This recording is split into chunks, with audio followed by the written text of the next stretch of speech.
नमस्कार मित्रांनो, आजच्या या व्हिडिओमध्ये आपण इयत्ता 6वी जवाहर नवोदय विद्यालय प्रवेश परीक्षा या प्रवेश परीक्षेचा ऑनलाईन फॉर्म कसा भरायचा ते समजून घेणार आहोत। 2026च्या प्रवेश परीक्षा फॉर्ममध्ये काही बदल झालेले आहेत, ते बदल देखील आपण या व्हिडिओच्या माध्यमातून समजून घेणार आहोत। चला तर मग सुरुवात करूया। यासाठी सर्वप्रथम आपल्याला कोणतंही एक वेब ब्राउझर ओपन करायचं आहे। वेब ब्राउझर ओपन केल्यानंतर सर्च बॉक्समध्ये आपल्याला JNV हे नाव टाईप करायचं आहे। बघा मी या ठिकाणी ते नाव टाईप करत आहे। JNV हे नाव टाईप केल्यानंतर आपल्याला सर्च बॉक्समध्ये त्याला सर्च करायचं आहे। सर्च केल्यानंतर अशा प्रकारची स्क्रीन आपल्याला दिसणार आहे। यामध्ये आपल्याला 2 नंबरला जे नाव दिसतंय बघा, त्या नावावरती आपल्याला क्लिक करायचं आहे। त्यानंतर आपल्यासमोर अशा प्रकारची स्क्रीन ओपन होणार आहे। यामधून आपल्याला कॅन्डिडेट कॉर्नर यामध्ये आपल्याला फॉर्म भरायचा आहे। तर आपण बघू शकतो click here for registration for class 6, तर या नावावरती आपण क्लिक करत आहोत। त्यानंतर आपल्यासमोर अशा प्रकारची स्क्रीन ओपन झालेली आहे। यामध्ये दिलेल्या सर्व सूचना आपण वाचून घ्यायच्या आहे। सूचना वाचन केल्यानंतर आपल्यासमोर अशा प्रकारची स्क्रीन असणार आहे आणि यामध्ये आपल्याला प्रत्यक्ष फॉर्म भरायला सुरुवात करायची आहे। पहली सूचना अपन वाचून घेऊया। यदि अभ्यर्थी अभिभावक यह पुष्टि और घोषणा करते हैं कि अभ्यर्थी ऊपर दी गई सभी पात्रता शर्तों को पूरा करता है तो नीचे दिए गए बॉक्स पर क्लिक करें। तर आपण या ठिकाणी क्लिक करणार आहोत आणि यस या ऑप्शनवरती क्लिक करणार आहोत। त्यानंतर आपल्याकडे क्या आपके पास आधार नंबर आहे, तर आपल्याकडे आधार नंबर असेल तर आपण यस या नावावरती क्लिक करून या ठिकाणी आधार नंबर टाईप करू शकतो।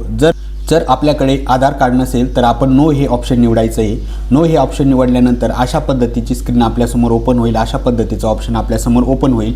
यामध्ये आपल्याला आपला रहिवासी दाखला जो की ग्रामपंचायत किंवा तहसील कार्यालय यांच्याकडून प्राप्त करून घ्यायचा आहे आणि तो रहिवासी दाखला आपल्याला या ठिकाणी निवडायचा आहे आणि अपलोड करायचा आहे। जर आपल्याकडे आधार कार्ड असेल तर आपण यस हे ऑप्शन निवडणार आहोत आणि या ठिकाणी आपण आधार कार्ड क्रमांक एंटर करणार आहोत। मित्रांनो, आपण या ठिकाणी आधार कार्ड हे ऑप्शन निवडलेलं नाही। आपण या ठिकाणी रहिवासी दाखला अपलोड केलेला आहे त्या विद्यार्थ्याचा आणि त्यानंतर आपण पुढील फॉर्म भरत आहोत। तर सर्वप्रथम आपल्याला विद्यार्थ्याचं नाव या ठिकाणी टाईप करायचं आहे, आपण बघू शकतो। त्यानंतर विद्यार्थ्याच्या वडिलाचं नाव आपल्याला या ठिकाणी टाईप करायचं आहे। पुढील ऑप्शन आहे, पुढील आपल्याला टॅब आहे, विद्यार्थ्याच्या आईचं नाव आपल्याला या ठिकाणी टाईप करायचं आहे। त्यानंतर विद्यार्थ्याचं जेंडर आपल्याला इथून ड्रॉपडाऊनमधून निवडायचं आहे। त्यानंतर आपण विद्यार्थ्याचं डेट ऑफ बर्थ या कॅलेंडरच्या चिन्हावरती क्लिक करून डेट ऑफ बर्थ आपण निवडू शकतो। त्यानंतर आपल्याला इथे विद्यार्थ्याचा मोबाईल नंबर म्हणजे पालकाचा मोबाईल नंबर आपल्याला इथे एंटर करायचा आहे। आपण या ठिकाणी नमुन्यासाठी एक उदाहरणासाठी एक मोबाईल नंबर आपण टाईप करत आहोत। त्यानंतर आपल्याला इथे ईमेल आयडीचा ऑप्शन दिलेला आहे। आपण हे ऑप्शनल आहे, इथे ईमेल आयडी टाकावा किंवा टाकू नये हे आपल्यावरती बंधनकारक नाही आहे। त्यानंतर आपल्याला इथे श्रेणी निवडायची म्हणजेच विद्यार्थ्याची कॅटेगरी निवडायची आहे। जर आपण कॅटेगरीमध्ये असाल, आपला विद्यार्थी कॅटेगरीमध्ये असेल तर आपल्याला या ठिकाणी जनरल, SC ST OBC आणि EWS अशा पद्धतीचे ऑप्शन दिसते। आपल्याला योग्य ते लागू असणारं ऑप्शन आपण निवडायचं आहे। आपण या ठिकाणी जनरल हे ऑप्शन निवडत आहोत। त्यानंतर विद्यार्थी दिव्यांग आहे का, जर असेल तर निवडा। या ठिकाणी त्यांचे देखील ऑप्शन दिलेले आहेत आपल्याला बघा, आणि जर नसेल तर नन हे ऑप्शन आपल्याला निवडायचं आहे। आपण नन हे ऑप्शन निवडलेलं आहे, त्यामुळे आपल्याला पुढचं त्यांचं पर्सेंटेज जे आहे की दिव्यांगत्वाचं ते इथे या ठिकाणी दिसत नाही आहे। त्यानंतर आपल्याला विद्यार्थ्याचा ॲड्रेस या ठिकाणी टाईप करायचा आहे। विद्यार्थी ज्या जिल्ह्यामध्ये शिक्षण घेतोय, ज्या जिल्ह्यामध्ये राहतोय तो ॲड्रेस आपल्याला इथे एंटर करायचा आहे। त्यानंतर विद्यार्थ्याचा पिनकोड की जो ॲड्रेसशी संबंधित आहे, ज्या ठिकाणचा ॲड्रेस आहे तो पिनकोड आपल्याला इथे टाईप करायचा आहे। त्यानंतर आपल्याला पुढील ऑप्शन घ्यायचं आहे बघा की रेसिडेन्शियल डिटेल्स म्हणजे विद्यार्थी ज्या ठिकाणी राहतोय त्या ठिकाणचे आपल्याला रेसिडेन्शियल डिटेल द्यायचे आहे। आपण या ठिकाणी राज्य निवडूया, आपण आता महाराष्ट्र हे राज्य निवडूया। महाराष्ट्र राज्य निवडल्यानंतर आपल्याला त्याचा रेसिडेन्शियल जिल्हा निवडायचा आहे, तर आपण अहिल्यानगर हा जिल्हा निवडूया। तर आपल्याला या ठिकाणी एक नोट आलेली बघा की you are applying for JNV Ahilyanagar, तर म्हणजेच जवाहर नवोदय विद्यालय जे आहे तर अहिल्यानगर या जिल्ह्यासाठी अप्लाय करतो अशा पद्धतीची नोट आपल्यासमोर आलेली आहे। त्यानंतर आपल्याला तालुका निवडायचा आहे, तर आपण या ठिकाणाहून तालुका देखील निवडू शकतो।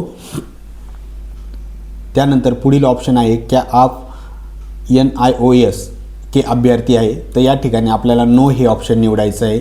त्यानंतर क्या कक्षा 5वीं की पढ़ाई का जिला और निवास का जिला एक ही है, जर आपला रहिवासाचा जिल्हा आणि शिक्षणासाठी आपण जर दुसऱ्या जिल्ह्यात असेल तर आपल्याला इथून नो हे निवडायचं आहे, परंतु आपण रहिवास पण त्याच जिल्ह्यामध्ये करतो आणि आपला शिक्षणाचा जिल्हा पण तोच आहे, तर आपण या ठिकाणी यस हे ऑप्शन निवडणार आहोत. नो हे ऑप्शन निवडलं असतं तर आपल्याला या ठिकाणी माहिती मॅन्युअली भरता आली असती.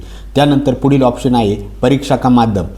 तर आपलं जे ऑप्शन आहे तर आपल्याला परीक्षेचे जे माध्यम निवडायचं आहे, आपण मराठी माध्यमातून असेल तर मराठी माध्यम निवडा आणि इंग्लिश माध्यम असेल तर इंग्लिश माध्यमातून निवडू शकतो. आपण या ठिकाणी इंग्लिश माध्यम निवडतोय. आपण इंग्लिश हे परीक्षाचं माध्यम निवडलेलं आहे, त्यामुळे आपल्याला संपूर्ण पेपर हा इंग्रजीमधून येणार आहे आणि याच्यानंतर आपल्याला माध्यम बदलता येणार नाही. या ठिकाणी विद्यार्थ्याच्या आपण शाळेची माहिती भरत आहोत. या ठिकाणी विद्यार्थ्याच्या इयत्ता 3रीची जी इयत्ता होती त्या इयत्तेमध्ये तो कोणत्या शाळेमध्ये शिकत होता त्या शाळेचं नाव आपण इथून टाकलेलं आहे. ती शाळा मान्यता प्राप्त होती की मान्यता प्राप्त नव्हती. जर मान्यता प्राप्त असेल तर रिकॉनाइज ही ऑप्शन आपल्याला टाकायचं आहे आणि जर मान्यता प्राप्त नसेल तर नॉन रिकॉनाइज ही ऑप्शन आपल्याला टाकायचं आहे. शाळा मान्यता प्राप्त होती म्हणून आपण रिकॉनाइज हे ऑप्शन टाकत आहोत. त्यानंतर शाळा शहरी भागात होती किंवा ग्रामीण भागात होती हे आपल्याला नमूद करायचं आहे. शाळा ही शहरी भागात होती म्हणून आपण अर्बन हे निवडतो आहोत. ही ग्रामीण भागात असतील तर आपण रुरल हे ऑप्शन निवडलं असतं. या ठिकाणी विद्यार्थ्यांनी प्रवेश घेतलेलं वर्ष आणि प्रवेश उत्तीर्ण झालेलं वर्ष आपल्याला इथे एंटर करायचं आहे. 2024 या वर्षी विद्यार्थ्यांनी जून महिन्यामध्ये प्रवेश घेतला होता. आपण जून हे वर्ष महिना निवडत आहोत.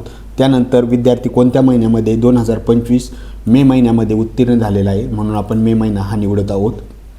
तशाच पद्धतीने आपल्याला इयत्ता 4थी आणि 5वीचं देखील माहिती भरून घ्यायची आहे. बघा मित्रांनो, आपण या ठिकाणी इयत्ता 4थीची देखील माहिती भरून घेतलेली आहे. झेडपी स्कूल अकोले आणि अर्बन ठिकाणी असल्यामुळे आपण अर्बन हे निवडलेलं आहे आणि 2025 जूनमध्ये प्रवेश घेतला आणि 2026 मेमध्ये तो उत्तीर्ण झाला.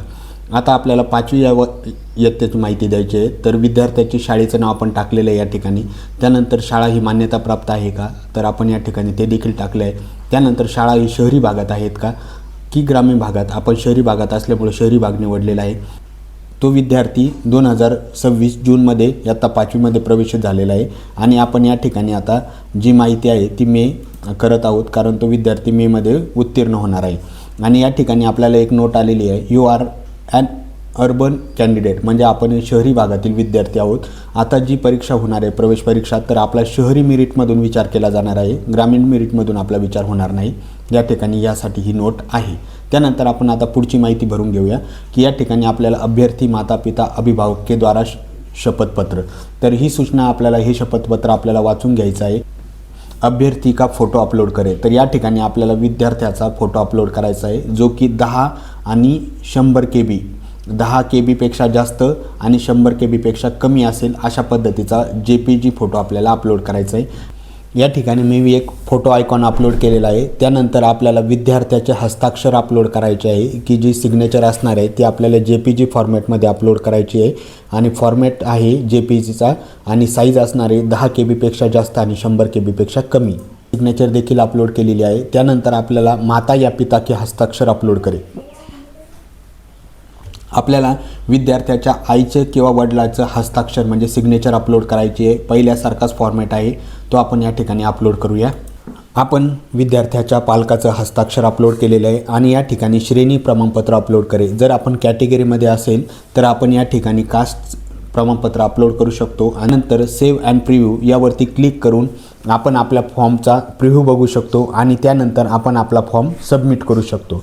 तर अशा पद्धतीने आपल्याला आपला जवाहर नवोदय विद्यालय प्रवेश परीक्षेचा फॉर्म अपलोड करता येणार आहे, फॉर्म फिलअप करता येणार आहे. तर मित्रांनो, तुम्हाला या बाबतीत काही अडचण असेल, शंका असेल तर कमेंट बॉक्समध्ये कळवा. आपण हा फॉर्म एका उदाहरणासाठी घेतला होता की जो डेमो फॉर्म आहे. आपल्याला जर काही फॉर्म भरताना अडचण आली तर कमेंट बॉक्समध्ये नक्की कळवा. व्हिडिओ शेवटपर्यंत बघितल्याबद्दल खूप खूप धन्यवाद.